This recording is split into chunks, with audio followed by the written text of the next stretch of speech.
तो आप लोग को इस क्लास में फिर से बताने वाला हूँ कोशिका के बारे में। ठीक है, कोशिका, अगर आपको कोशिका के बारे में नहीं जानते हैं तो आप जीवों के बारे में नहीं जानते। और कोशिका आपको जीव विज्ञान में पढ़ने को मिलता है।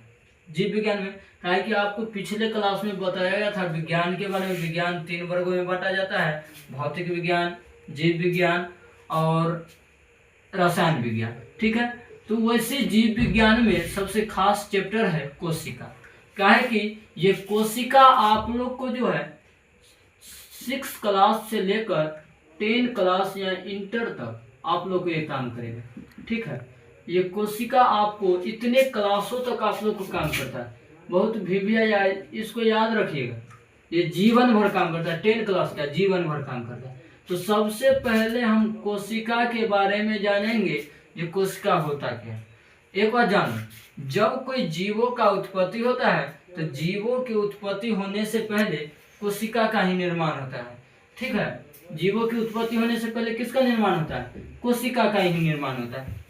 और कोशिका सबसे एक छोटी इकाई होती है, इसी को हम कोशिका बोलते हैं। और कोशिका अगर कोई जीव में एक से ज्यादा निर्माण हो जाता है तो उसमें वही कोशिका से एक से अधिक कोशिका का निर्माण हो जाता है।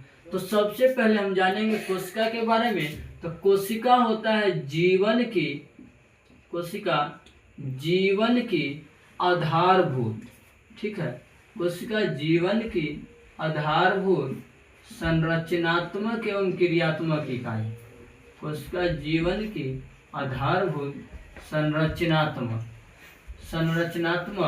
एवं क्रियात्मक इकाई। आया बात समझ में?